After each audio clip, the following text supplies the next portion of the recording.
Well, good morning. I am State Representative Brett Parker. I represent the 29th House District. Thank you.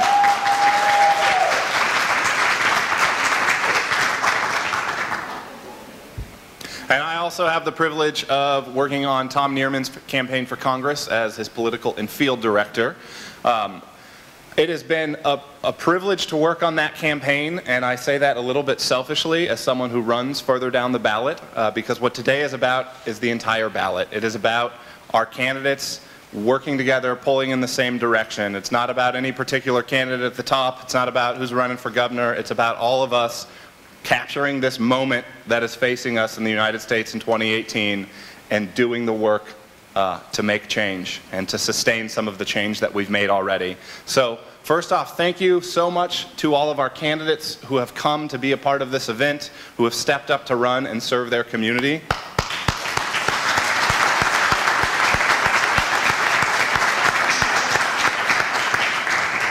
Thank you to all of you who are spending your Saturday morning with us. I want to quickly acknowledge, too, we have State Representative Jerry Stogsdale from Prairie Village here.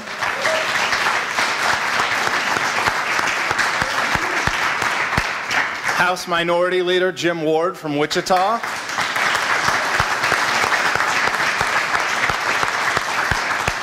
And we had Congressman Jim Slattery here to lend his support, but he had to step off to a meeting elsewhere in Overland Park, but we're thrilled to have him here supporting all of our candidates as well. So I will get out of the way and let our candidates speak, but the general format is going to be Tom's going to open us up and talk about the importance of this election and what we're facing. After that, each of our candidates will have 3 minutes at a time, and our volunteer Shelby here will keep them honest on the time. I'll try and keep things quick moving in between. We're going to have our 4 non-state House candidates go first, and then we'll go numerically through our House districts. And then at the end, we should have about 15 or 20 minutes for all of you to be able to speak with our candidates who have, won your affection and your volunteer hours. So without further ado, Tom Niermann.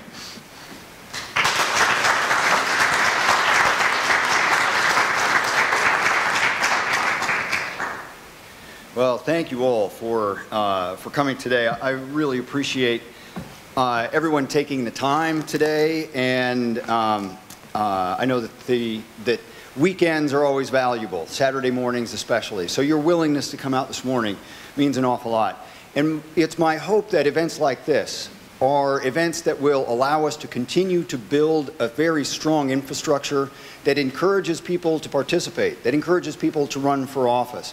Because this is how we make sure that government responds to the needs of the people in our communities.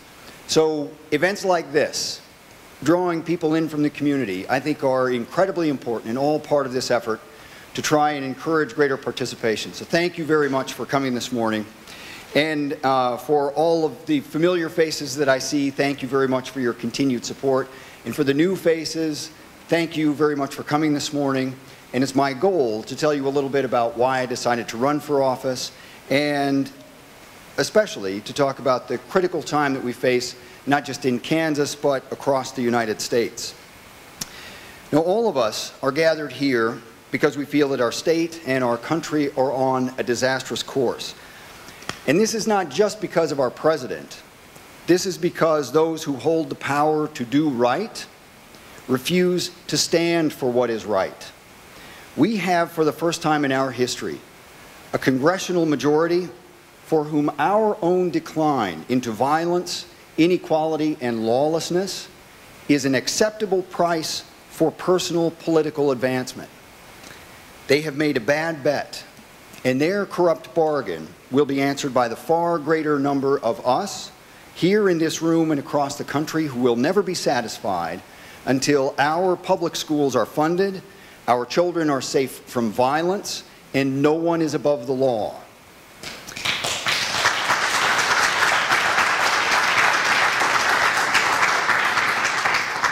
As a teacher, I have always taught my students that the price of democracy is participation. And in every moment where our elected leaders have failed, the responsibility to take a stand has fallen on the nation's highest office, that of citizen. And it is on us to bring the change that we need. So I'd like to share with you how and why I came to run for Congress. I have been a teacher for nearly 30 years, and while I never set out to be a politician, I don't think most teachers do, it has always been my goal to serve. In college, I followed that desire to serve, and I returned home to the community where I grew up, and I taught in the public schools in Wichita. And all teachers know that in our profession we have a great responsibility beyond the curriculum. I helped students navigate crushing poverty and depression, unplanned pregnancies, violence and trauma at home, but we also celebrated great successes, graduating from school to attend those dream colleges, or going on to the service academies, going on to get a job and support a family. My classrooms had greater needs and fewer resources every year, but I was motivated by a simple fact, that one teacher had the power to change student lives, and they in turn had the power to change the world that they would inherit. Now, after I moved to Lawrence to teach and attend graduate school, I met my wife Katie, who is also a teacher, and she shared these same values. I earned my PhD, but I continued to teach in high school and community college instead of at universities, and we moved here to Johnson County, where I taught at Blue Valley West and Shawnee Mission East. And like with so many working families, as our family grew, so did the challenges and sacrifices that come with a career as a teacher. To cover childcare, I had to work 3 jobs, teaching until 3 o'clock, and then when the bell rang, going to haul furniture, and then in the evenings teaching night classes at Johnson County Community College, then moving furniture and teaching class on the weekends as well. And at the same time, our insurance premiums through Shawnee Mission continued to creep up until finally they matched our mortgage payment. And it was at that point we encountered a particular shock when we tried to buy independent insurance, hoping to find a better value, but every insurance company coming back saying that we could not qualify for insurance due to pre-existing conditions. It seemed that despite doing everything right, we could lose our home, and our life as we knew it would be over. And every working family knows what it means to be out of options. But we got lucky. Pembroke Hill called, they had a job opening, and it was a job that offered affordable insurance, even though there was a pay cut. But I knew that if I continued with my other jobs, we would be able to make ends meet, and we would be okay. But every year in this country, there are millions of working families like ours who are watching their backs rather than looking ahead to greater opportunity. And how can we be satisfied with that? Now, each year, the central theme to my class is the question, is America the land of opportunity? And if so, for whom? And I like that question because throughout history, the answer to that question will change depending on the time period or depending upon the people you're talking about. But that question makes us realize that we have work to do, and that it is up to all of us as a nation to make sure that when we ask that question, we come back with the resounding answer that yes, this is the land of opportunity, and it is for everyone. Now, I sought to leave my students with an ideal that the arc of history bends toward justice, that if we confront our problems with clear eyes and strength of will, we can change our country. Democracies are never perfect, but in them, we as citizens have the power to make our union more perfect. And if we commit to the small sacrifice of participation, we make that effort. Now, those who hold political power, therefore, have a great trust. They have the responsibility to pursue and to promote that ideal for the benefit of the communities that they represent, not for the benefit of themselves. But in my time in the classroom, it has become desperately clear to me that our current class of career politicians have deserted their posts and have failed in their responsibility.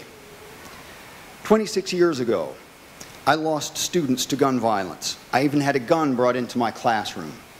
Yet nothing's changed, and the violence rages on.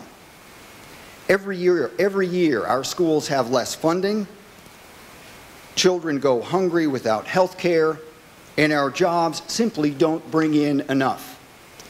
These events are not accidents at random. These are choices made by our elected leaders to do harm or to do nothing at all. Sam Brownback's tax disaster devastated our schools. Kevin Yoder has chosen to stand down to the NRA rather than to stand up for our children. He's even voted to take away health care for 23 million people, including my wife. And Donald Trump threatens the very existence of the American ideal that generations of citizens have fought for, even died for. In the United States today, we face a crisis of moral courage. We need representatives who understand what it's like here at home, who understand the stakes. We need representatives who will put their communities before their political careers, their country before their party, and restore the public trust. That's why I'm running for Congress, because I believe our government can improve people's lives, and I will work every day in service to our community, as I have as a teacher for nearly 30 years. We deserve a government that fully funds our schools. We deserve a government that acts to keep us safe from gun violence in our own communities. We deserve a Congress that stands up to the clear and present danger of an unjust president, regardless of political party.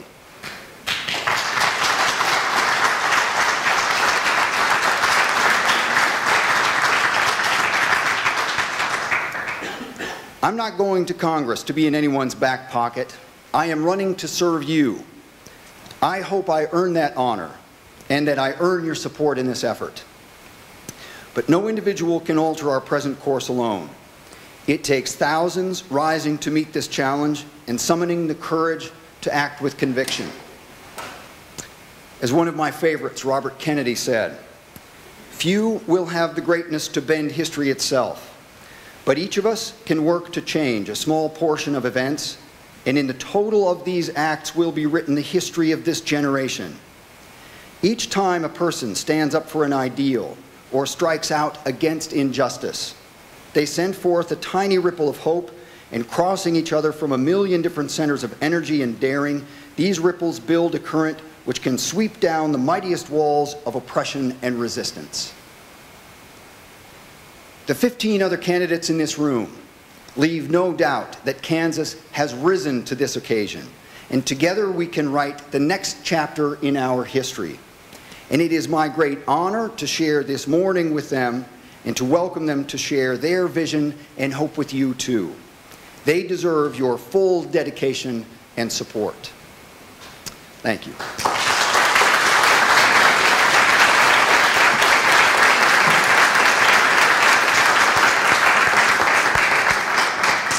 Thank you, Tom. I actually have that quote up in my office in Topeka, and this event is about those tiny ripples of hope joining together to be that wave that crashes down the walls of oppression.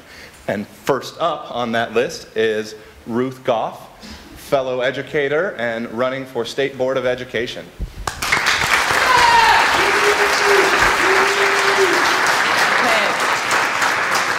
Thank you, Brett, and thank you, Tom. There must be a pattern. Educators, 3 of them just in front of you just now, and there might be some more, I don't know. Anyway, and there is also a pattern. I have been a teacher for 30 years, and I'm very proud of my Kansas teaching license. In fact, I retired a year ago this May from Shawnee Mission, where I taught for 30 years as an art teacher, kindergarten through 8th grade art. Now I've returned to the classroom substitute teaching in Spring Hill, Kansas, where I live. I've lived in Spring Hill for 20 years.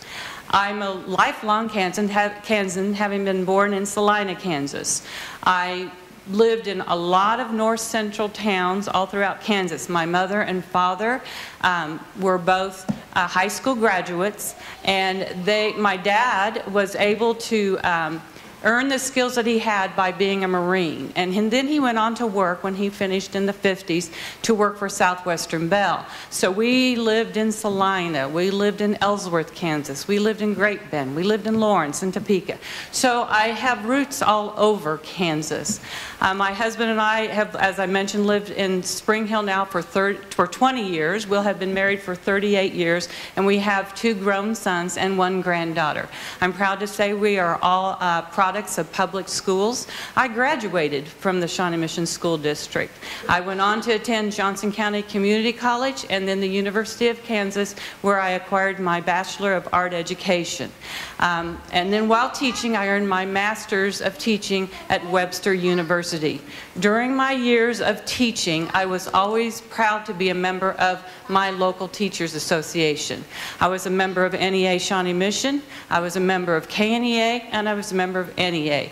I was also fortunate to serve on the board of directors for all of those levels. My last 3 years of teaching, I served at the national levels board of director. Oh, I'm getting the 1 minute already. Okay, so what does the State Board of Education do? Let me look at my notes real quick. The State Board of Education sets the goals, accreditation, standards, and accountability for all of the schools in Kansas. Who better to have a voice at the state level than an educator? Thank you. Why am I running? I am running because I am an educator, and educators need to have a voice at all different levels. Ruth Gough, State Board of Education, it's an area that covers part of Johnson County, Miami County, from Shawnee Mission clear down to Osawatomie, Wellsville to Lewisburg, and all those school districts in below, are all around there. So I've got a card back there. Please, I would appreciate your support. Ruth Gough, State Board of Education, District 3. Thank you very much.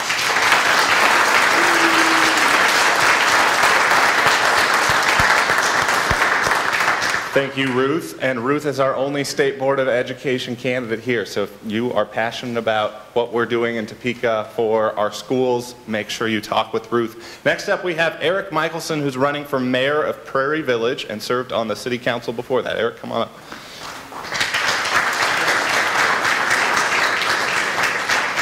Thank you, Brett, for putting this on. Thank you, Tom, also, and those inspiring comments. Tom is a Prairie Village resident, so I'm here to ask for his vote. I tell him at these events. My name is Eric Michelson. I'm running for Prairie Village mayor. I'm the only Democrat running. There are 3 of us total. We will have a primary August 7th. I need help, whatever you can do. Anybody here live in Prairie Village? Okay, great. Anybody here know anybody who lives in Prairie Village? Okay. You can help. We have a historic opportunity here. We've got to turn Prairie Village progressive for the first time in history. We've got some great council that I helped to get elected, including Tucker Poling. He's here today. And we have 12 on the council, and it's almost a 6-6 split, so the mayor makes a huge difference. For the first time in history, we can turn Prairie Village slightly progressive, and as Prairie Village goes, Johnson County can go as well. Okay, so this is an important election. I need your help. A little background about me. As Brett mentioned, I just completed a 4-year term on the City Council. I was on the Homes Association board before that. I'm not a teacher myself, but I'm the child of 2 public school teachers. I worked my way through college and then law school. I'm a practicing lawyer, a former judge, and currently am working for a law firm in Kansas City. I ran for City Council for a couple of reasons, one of which I felt that Prairie Village did not have enough parks and green space, and the opportunities to get some was diminishing rapidly. During my 4 years on the council, we got it done in a very big way. We more than doubled the amount of parkland in Prairie Village. Take all the parks before my term, put them all together, we've more than doubled it by adding Meadowbrook Park, which is opening soon, and a park called North Park in the north part of Prairie Village. We got it done. Another reason I ran, expand the bike and pedestrian paths in Prairie Village. We got that done too. We have miles and miles of new bicycle and pedestrian paths coming to Prairie Village already planned or constructed, and we have more on the way with a bike ped plan, again, that Tucker helped move through the City Council recently. I need to keep these things going. I want to keep these things going. This is why I ran. Our current mayor is stepping down. My opponents, good people, but neither one has the record of championing these issues in a fiscally prudent and responsible way that I have over my years. I have an event at my house tomorrow, our campaign kickoff and canvas launch. Please find me after the event if you want details about that. Love to have anybody come out and help us knock doors. Forgive me for not wearing a suit today, but I'm on my way to knock some more doors for the 5th day this week tonight. Thank you very much.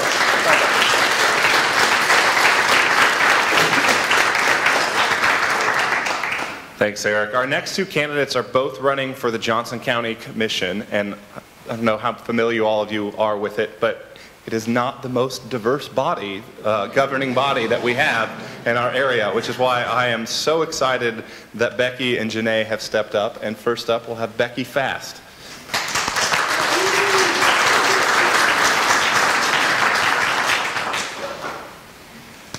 Hello, everyone. Welcome to the rally. So is Kansas ready for change? Oh, we can do better than that. Is Kansas ready for change? Yeah.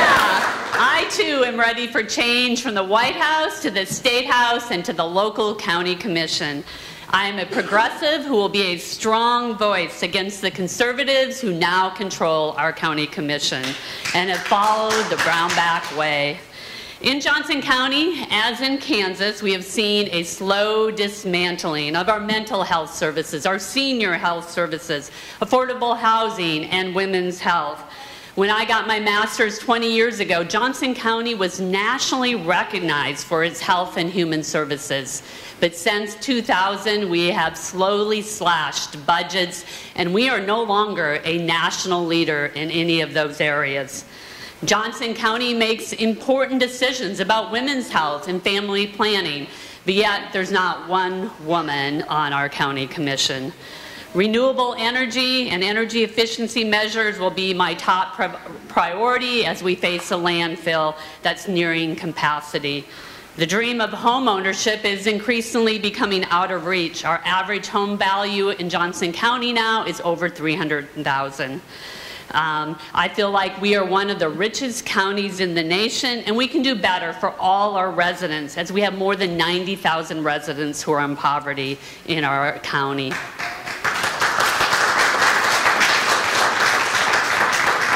I am a lifelong public servant. I serve on the Overland Park City Council. I was elected to 2 terms as the council president.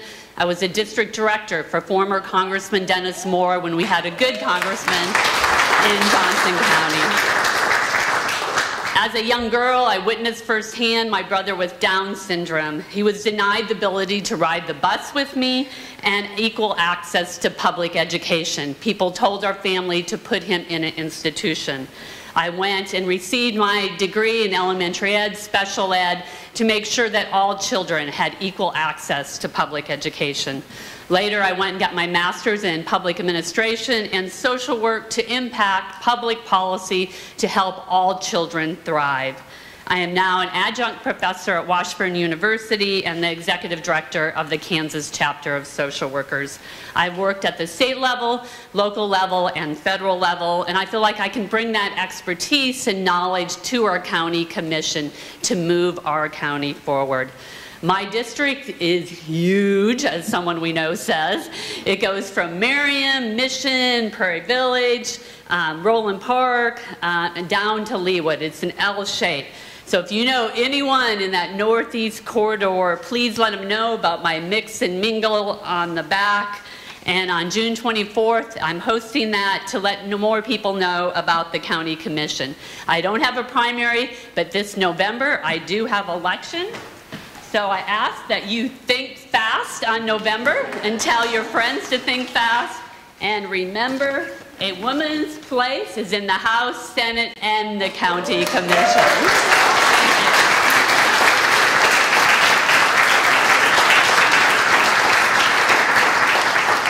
I'm probably not supposed to have favorites of our candidates, but since Janae Hanslick is the only one who lives in my district and I can ask for her vote, I would like to introduce my favorite candidate today, Janae Hanslick, who's running for county commission.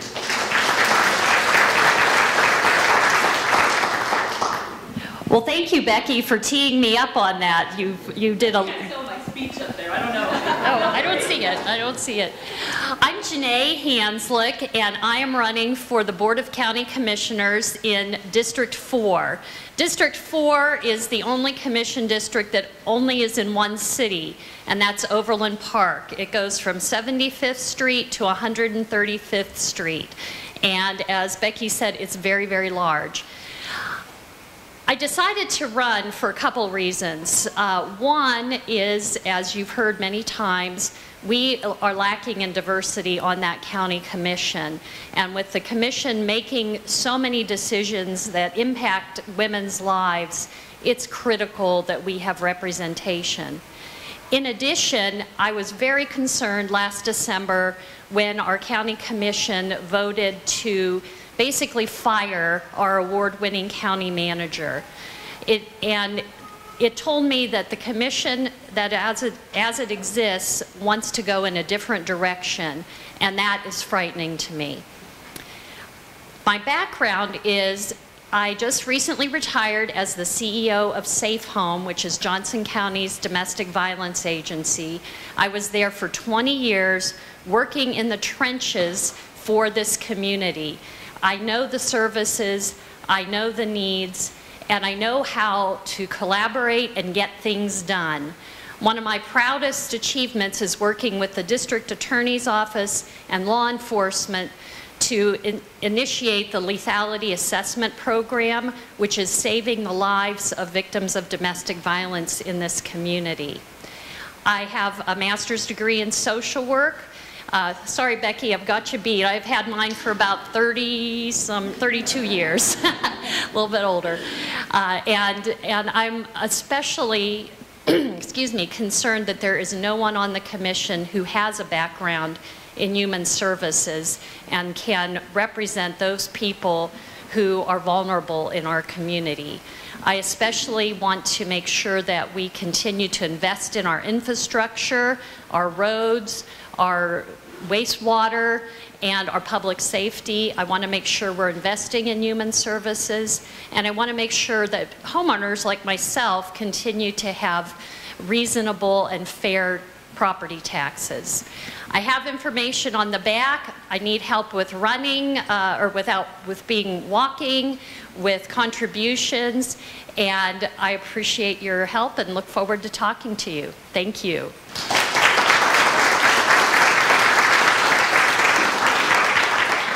And I'd be remiss if I didn't, as we're celebrating local candidates, acknowledge some of our local elected officials in the room. Of course, you heard from Becky Fast, who's running, but is also on Roland Park City Council, Tucker Poling, who is on Prairie Village City Council, and David Neal, who is working the camera for us, is on Merriam City Council.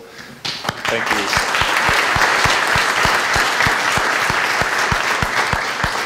So now we'll move on to our State House candidate portion, which I'm excited about because these are the people that I hope to get to work with next year. So first up, we have Lori Sledehaw. She's speaking on behalf of Angela Schweller, who's running in House 14.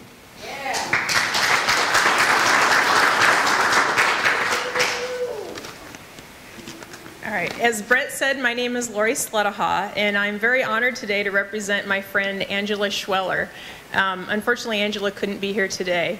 So Angela is running in House District 14, and House District 14 runs from 435 over to K7, and then north to Shawnee Mission Park at 79th Street, and south to 119th Street, with a little extra sliver that follows south along I-35. So Angela and I met shortly after the Women's March last year, and she formed a group locally called March Forward KC. And the goal of March Forward KC was to educate and motivate people for civic engagement. And at the very beginning, Angela encouraged us to reach out to our legislators and to get to know them so we can discuss policy together. And while she was encouraging us to do that, she felt some tremendous frustration with her own representative. He showed no interest in talking with her. And so that's when Angela decided to run for office. And she wants to be a legislator that will listen to the people in her district. A little bit of her background: she is a Shawnee Mission East grad, and she went to KU. She and her husband have 2 kids in public schools, and she's a working mom. She has a real estate business, and through her real estate business, she has gained a lot of experience with things like negotiations and responsible budgeting, things that are important in Kansas. And she also gained an appreciation for why it is that people move to Johnson County. It's for things like excellent public schools, safe neighborhoods, good infrastructure, and these are all priorities for Angela. So I hope that, actually, this is a seat that is very flippable. It has historically been a very conservative seat, and Angela is a hard worker, and she knows the work that it takes, and we've had some great response in her district knocking doors. We could definitely use your help knocking doors. There's a sign-up sheet in the back. We have donation envelopes, and please join us and help us flip this conservative seat to someone who will be a great problem solver and someone who listens to the constituents in her area.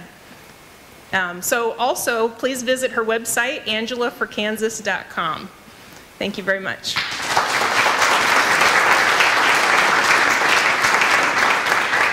Having worked with Angela's representative, I too have been frustrated by his responses to some of my questions too.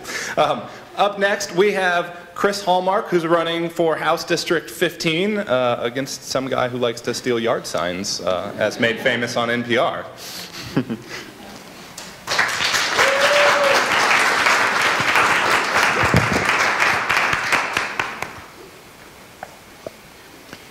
If you didn't know, the deaf way to clap is using your hands in the air, so I can see, because I can't hear you clap. So if you want to clap for me, put your hands in the air. I am Chris Hallmark, and I'm running for District 15. That's in the heart of Olathe, the poorest district here in Johnson County. It includes 30% non-white population, 15% Hispanic population community there. So also includes a very strong deaf community. We have the School for the Deaf that's there. We have Olathe Club for the Deaf that's there, and the only independently owned museum in America for deaf history is there in Olathe. So I want to give you a short background. I went to public schools, K through 12. And then 18 to 30, I was an IT in the IT field. The last job I had, I was an IT director in a government department managing 300 people with 14 elected offices with the expectations that I was their IT director. At 30 years old, from then on till now, the last 8 years, I've been an activist for disability rights. I've learned through workshops, exposure to all different kinds of things, and picked up the last 2 years being very active in the deaf grassroots movement on a national level. I traveled the world at the same time, learning about different deaf communities. In June of 2017, I announced that I was running for 3rd District in House of Representatives. The purpose was to try to take the country back, try to take the state back. As back in February, I started meeting a lot of people, and I noticed that they wanted me to focus more on the Kansas issues with all the horrible things that were going on in Kansas. And they wanted to talk about public schools, and at that point I realized that I needed to shift to a state campaign. To see how I could go into the House and try to start focusing on all the children, especially children with disabilities in the public education system, because that was me and that's important to me, and that's my passion, that's my drive. I'm out knocking on doors. I have been for 2 months now. I don't talk, I go by myself. I gesture with every person that comes to the door. I show them who I am. It has my background on here. It has what I stand for, which is strong education, equal rights, and expanding Medicaid, equal rights for voting, expanding Medicaid. A lot of people typically point to the public schools as their main issue, and then they point down here to expanding Medicaid. So we have great and positive feedback from both Democrats and Republicans. I have a strong feeling that they're accepting of me and that I will be elected. And so I ask you guys to join our fight and join our campaign. campaign. Volunteer, donate. It's change15.com because we need to change District 15. Thank you.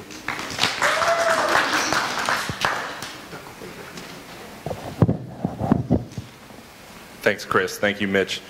All right, up next we have another fellow educator, Laura Smith Everett, who's running for House District 17. Come on up, Laura.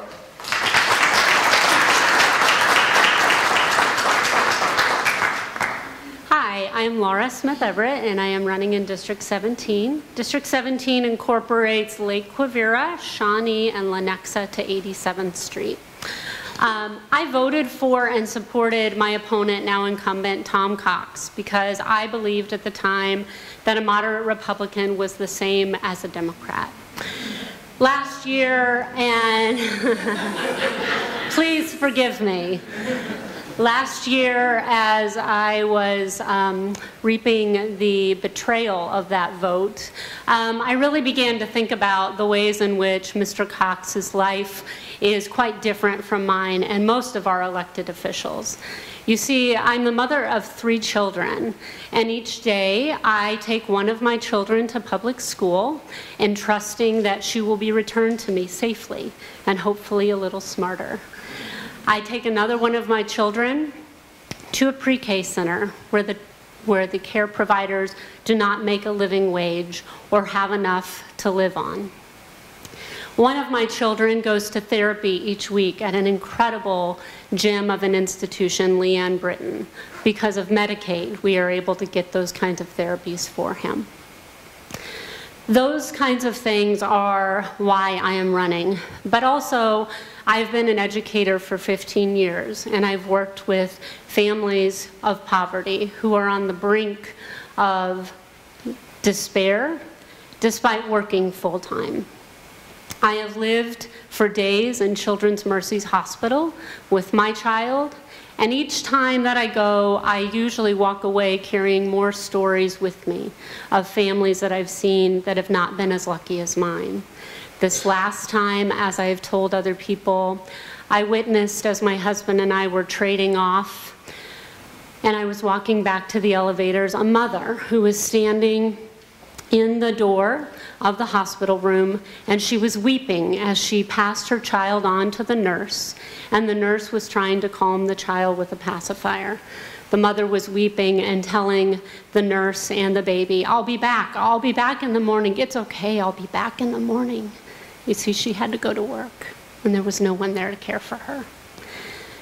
These are the stories I carry with me, and I believe that all of us in this room deserve representatives who take those stories as they vote, and they understand that there are real lives at stake, that there are faces and there are names that are affected by the votes that you make.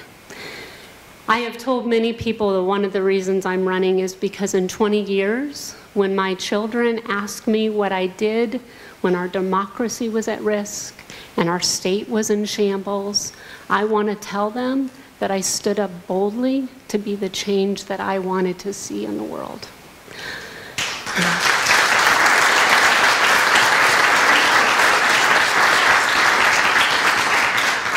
Your support of me would allow me to take those stories to Topeka and to be that change that we all deserve and be that representation that each of us should have when we elect somebody to represent us in government. I have a volunteer sign-up sheet in the back and pamphlets and more information on my campaign. Thank you so much.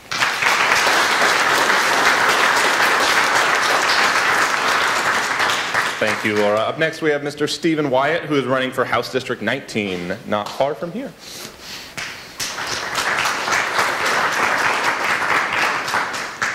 Excuse me. Hello, my name is Stephen Wyatt. I'm running for House District 19, which is just right across the street from Metcalf over to State Line and 83rd Street South. So the question that we most get is, why are you running? Why did I decide to run? And this dates back to the 2016 election. I was discouraged at the results, the federal results, the state results. I didn't feel as if anyone that was elected was representing my ideas and values. So I decided to make sure that I was going to be more involved. And as I did that, I decided the best way to do that was to actually be a candidate. A little bit about me, I did not grow up in Johnson County. I grew up on the Missouri side, but locally. I attended the Central Missouri State University, and I have a degree in Bachelor's of Music Education.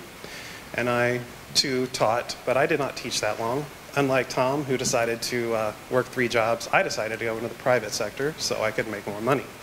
But I do have a passion about education, and I think that the legislature has tried but failed to fund our schools. It is a big issue for me, not just core STEM subjects, but for music, theater, art. They're all important, and we need to fully fund our schools to make sure that students get a wide variety of subjects. So I would make sure to try to fight for that. Now, for the last 15 years, I've worked in healthcare. I've worked with emergency medical services and then moved into insurance with commercial, Medicaid, and Medicare. I've spoke to patients before the ACA and after the ACA in those states that have expanded Medicaid. We need to expand Medicaid in the state of Kansas.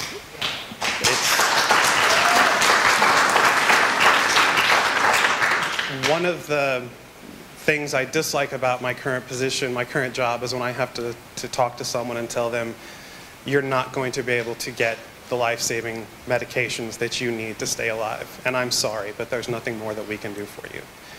If Medicaid was expanded, I've had to tell people in Kansas that. I've spoke to patients from 50 states and Puerto Rico and been able to help most of them get what they need. But here in Kansas, we're not able to do that. So I would fight to make sure that we can get that on the ballot, get that discussed in the legislature and hopefully passed. To make sure that Kansas progresses, we need to send people to Topeka that will fight for all Kansans. The most effective way is to vote. Vote for Democrats, to fund our schools, expand Medicaid, and change existing laws to stop discrimination. We need to send different leadership to Topeka. I would like to represent District 19, and I would ask for anybody in that district to vote for me. Thank you.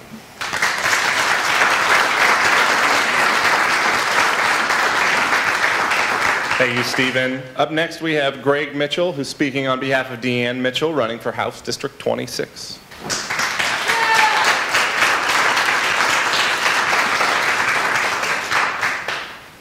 Anyone in the room have a smartphone? If you've got a smartphone, take it out. If you've got Facebook on your smartphone, load it. Get it up. We'll come back to that in a minute. Take smartphones and Wi-Fi a second, I think, to warm up. Hopefully everyone can hear me. My name is Greg Mitchell. I'm a volunteer, the chief volunteer, if you will, for Deanne Mitchell for Kansas campaign. Deanne is running to be the next representative for the Kansas House representing the 26th district. And unfortunately, she cannot be here today. She is attending a board meeting for a national organization that promotes writing as a form of healing for veterans suffering from PTSD, moral injury, and for other veterans who would like a creative writing outlet for a multitude of reasons.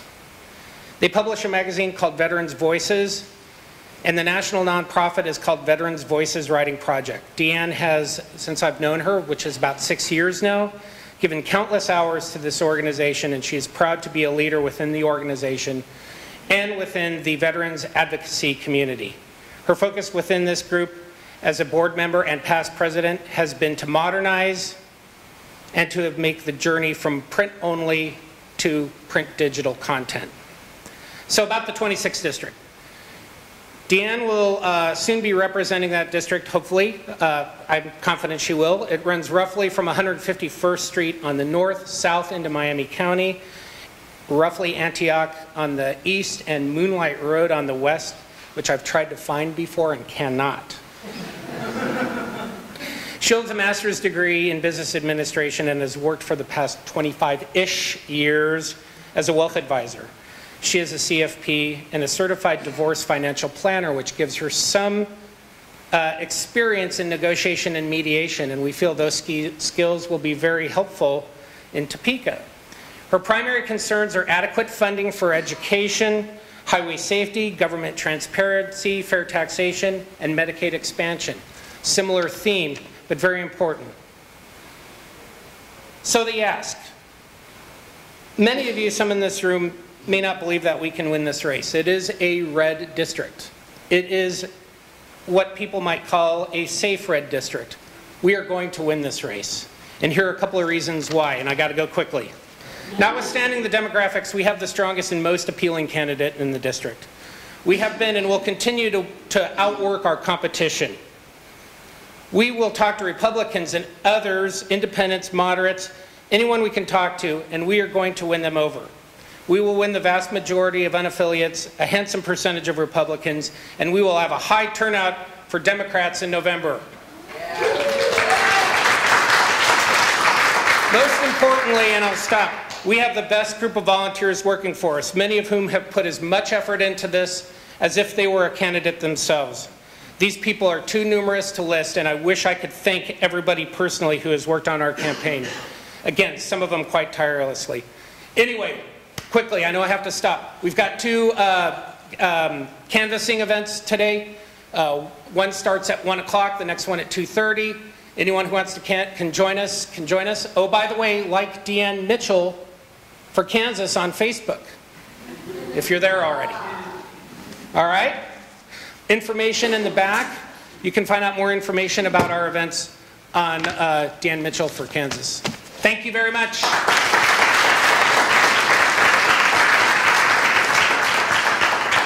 Deanne also has the unique characteristic of her race where she's probably the only one on the ballot who actually lives in that district too. So all the more reason to vote for her. Up next, we have a great candidate for House District 27, Nicole Rome. Come on up, Nicole.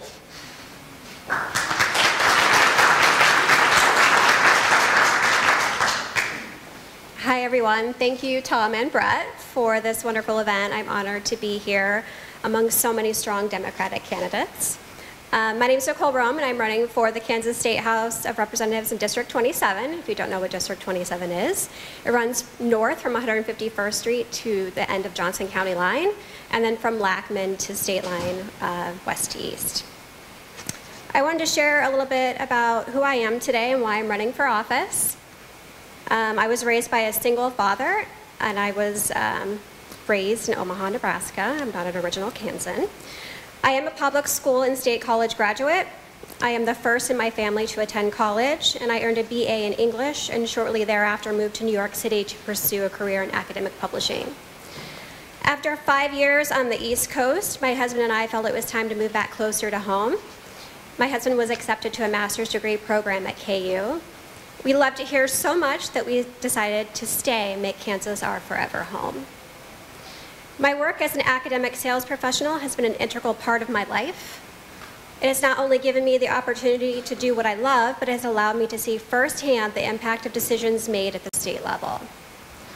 I have witnessed faculty and staff job losses, tuition increases, and fights to keep guns off of college campuses. In 2016, I did not know how closely my job would truly be tied to what is now my run for office. We were deep into an election year, and I was working on college campuses for a major news publisher.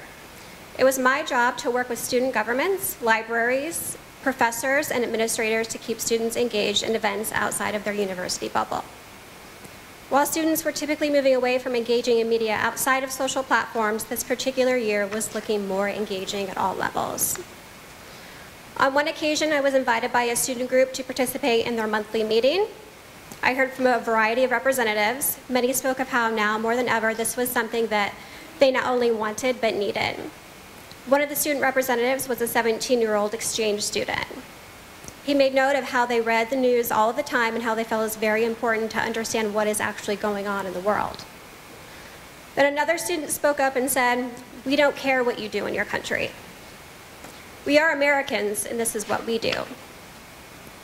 For a long time, I thought about the students and teachers fighting against discrimination, fighting to get their education, fighting to feel safe at school. And I decided I no longer could stand by and just be a witness. I knew I had to run for office. Not long ago, I was sitting where you are sitting, trying to figure out where I fit into all of this and how I could help make change. I've worked on several campaigns this past year, and now I need you, if you're willing to help me, to volunteer and support my campaign. I also have information in the back, and thank you so much for your time.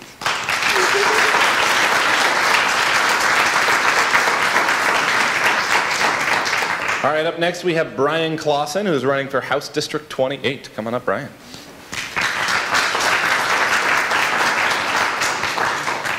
Good morning, everybody. Thanks so much for coming. Thank you, Tom and Brett, for putting this event on. And House District 28 is South Overland Park in Leawood, from 127th to 151st Street, from Metcalf to State Line. And, you know, as listening to all the candidates, and we're all here for pretty similar reasons. And I imagine those reasons have a lot to do with anger and frustration at the current administration, between trying to paint all immigrants as criminals and openly expressing their admiration for dictators. Those in charge are actively trying to take away freedom of speech and the press, saying that they are the enemy of the people. And these problems are not just national, they are hitting close to home. Congressman Yoder has actively defended separating families at the border, and Chris Kobach thinks it's cute to ride down a parade with a 50 cal in his Jeep. And he simultaneously restricts the voting rights of tens of thousands of Kansans. But his campaign for governor is exactly like that 50 cal, fake. And we are here to restore voting rights, ensure proper public education funding, expand Medicaid, improve infrastructure, be transparent, and bring LGBT equality to Kansas. Ultimately, a society is judged by how they treat the least fortunate among them. And if the events of the past week are any indication, the rest of the world thinks pretty poorly of our effort in that regard right now. It's become clear that the only way to restore democracy in Kansas, and indeed in the rest of the country, is to elect more Democrats. And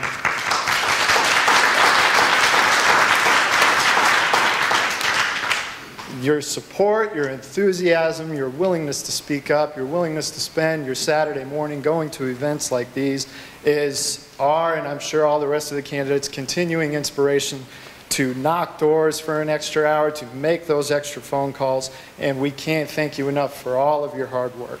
If we keep it up, a blue wave will come in 2018, and it's because we know that the needs of many should always outweigh the wants of a few. Again, I am Brian Clausen, running for State Rep in House District 28. I have some information on the back of the table as well. And again, we all thank you for your support.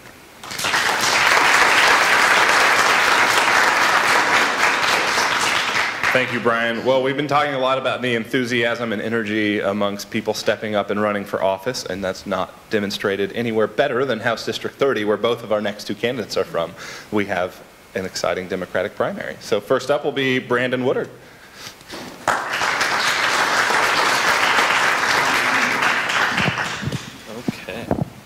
Hi, my name is Brandon Woodard. I'm a candidate for the 30th District in the Kansas House of Representatives.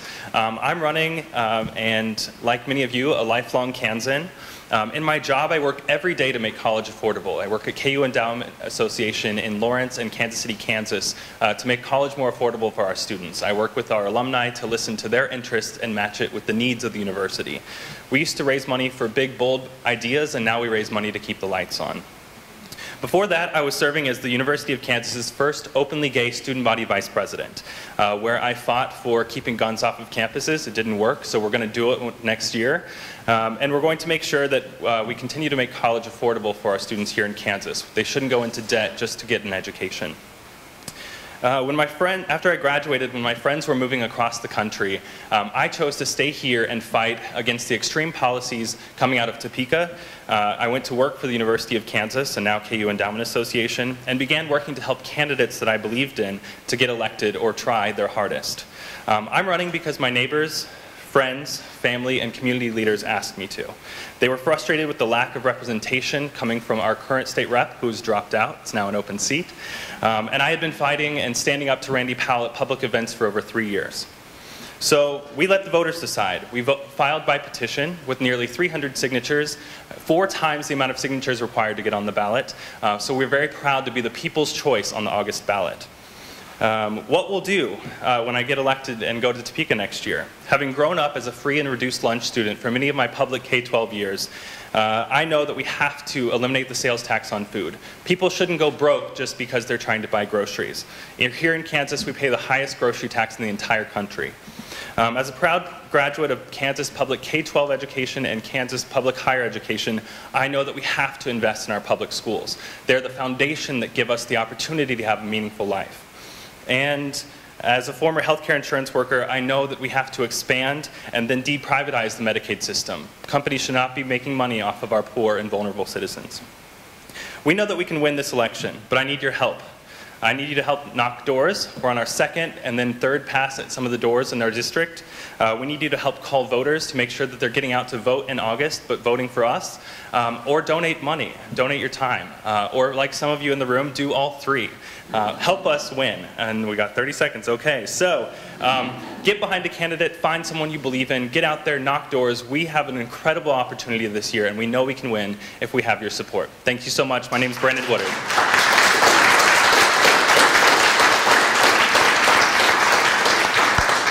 Thank you, Brandon. And up next is Matthew Cara for House District 30. Come on up, Matthew.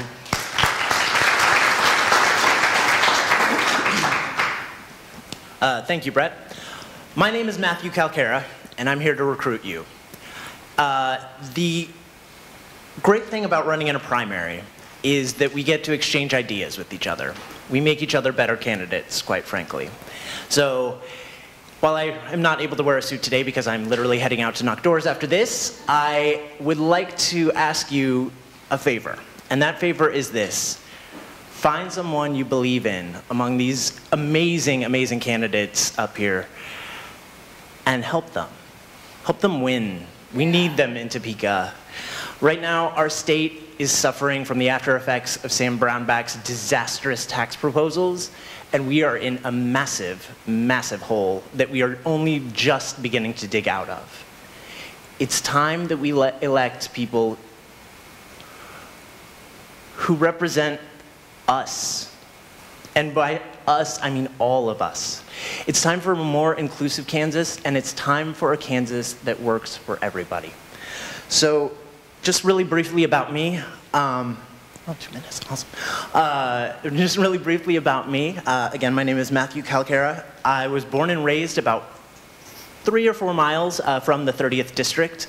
Graduated from Shawnee Mission Public Schools, Briarwood Elementary, Mission Valley Middle School, and Shawnee Mission East. I was lucky enough to get a scholarship to USC for academics and attended there and graduated in 3 years.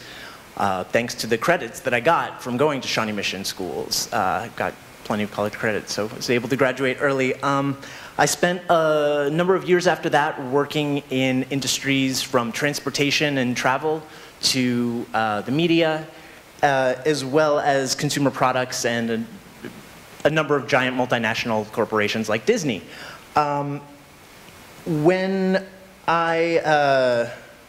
I moved back to Kansas after spending some time in Los Angeles working for these companies, I wanted to get involved because I was back home and it felt good. It's so easy to get involved here, and so I would urge, again, all of you, please do. You don't have any idea, or well, most of you do probably, but how much of a difference you can make to any of these candidates in the room. I was a board member of Equality Kansas, the state's largest LGBT rights organization. Like Brandon, I am openly gay and would be the first openly gay state legislator in the history of the Kansas legislature. I'm a volunteer event organizer with the Kansas Voter Registration Project. I am a volunteer for Connecting for Good, which seeks to bridge the digital divide, and I'm a Democratic Precinct Committee person for Olathe 414. So again, my name is Matthew Cara. You can find more information at my website, matthewcalcara.com, and thank you all very much.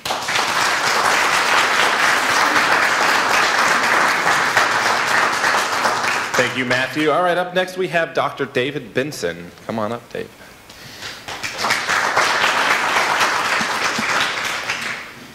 Well, hello, everybody. Appreciate you being here.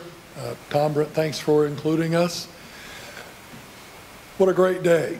What a wonderful time to be a Democrat. Yeah. I'm a 44-year veteran educator. 33 of those years I was a superintendent of schools in Kansas, Iowa, and Missouri. I had the privilege of being superintendent of schools for 11 years in the Blue Valley School District. District 48 is between Metcalf and Schweitzer, south of 119th, north of 151st, more or less.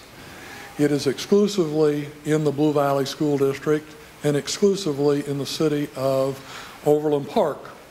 So I have a tremendous background in that particular part of our great state. However, I have lived in a lot of the Midwest part of the state and have a real appreciation for it.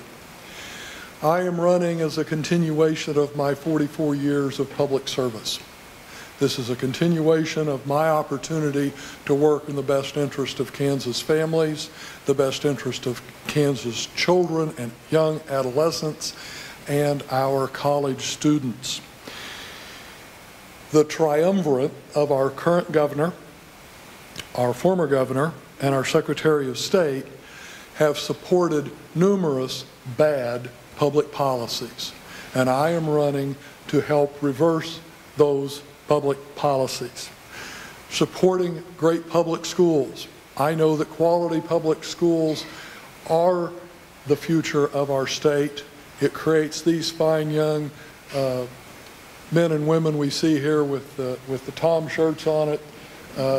That's great. I love to see that. We need fair tax priorities and budget priorities. Medicaid is a priority.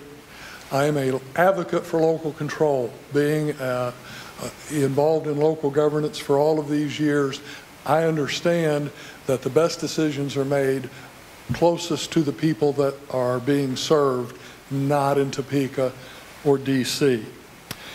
Champion of transparency. We can't have closed doors. We need to have votes that are recorded and infrastructure investments. Finally, as our Constitution in 1859 said, all political power is inherent in the people. It is you, the people, who will get the government you deserve. It is time that we take back Kansas government. Thank you. Appreciate it.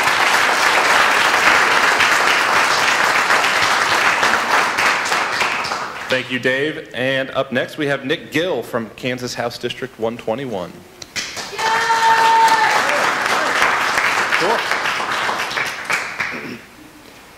Hello, everyone.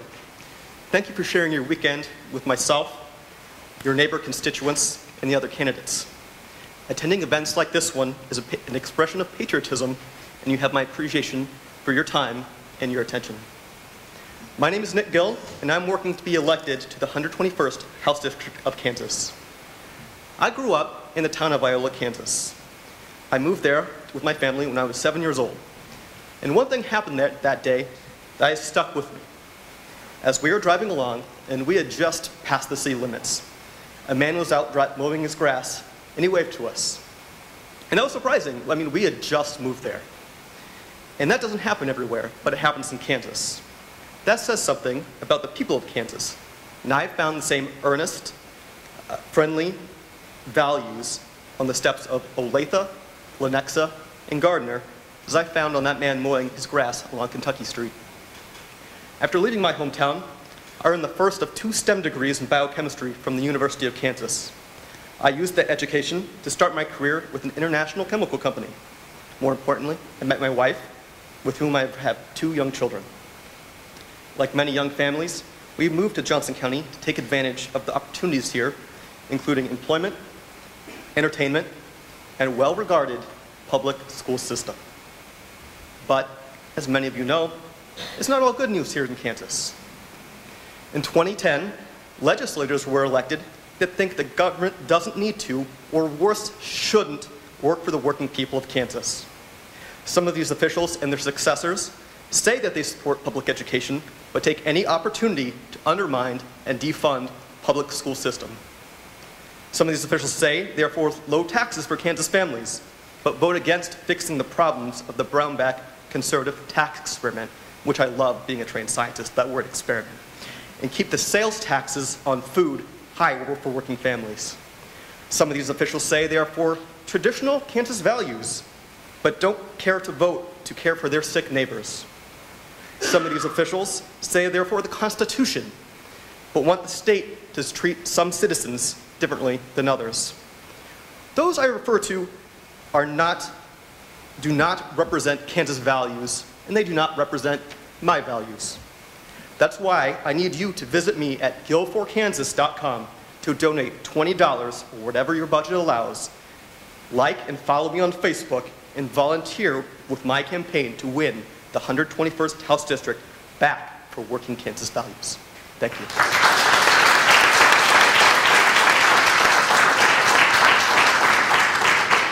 Thank you, Nick. Well, we've made it. First of all, can we give one big round of applause to everyone who has stepped up to run?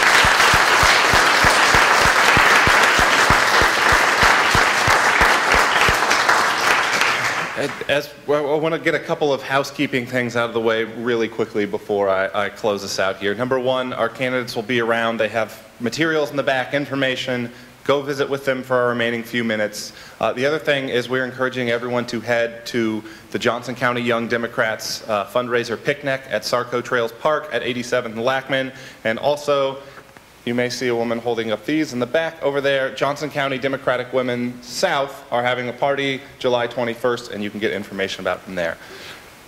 These races, now that we have that out of the way, I just want to leave with this thought. All of these races matter. If your only concern this year is stopping Chris Kobach, these candidates who spoke to you are going to help you do that. If your only concern is electing the right governor, having the right congressional candidate at the top of the ballot matters for that. All of these things matter pushing in the same direction. We win when we all work together, when we turn out the votes, when we are all bringing our message of common sense and persuading those who are in the middle. And that is why it is so critically important that so many great local candidates have stepped up, that we have a great candidate running for Congress, that we have great candidates running for governor. All of that helps restore sanity for Kansas, for our nation. I don't think I have to sell anyone in this room about the importance of this election in this particular moment. But every ounce of energy that we have to put into an election that we can use this time, we need to do it. There is way too much at stake to sit on the sidelines. So thank you all so much for being a part of this event. If you're a candidate, if I could ask you just for 1 second to come up to the front so we can do a group picture before you go back and chat with people and hand out your literature. I'd also really quickly encourage you to meet Jason Darby, who's running in Olathe and was a late addition here, but is running a crucial race just like everyone else. So take a minute and chat with Jason as well. Thank you all.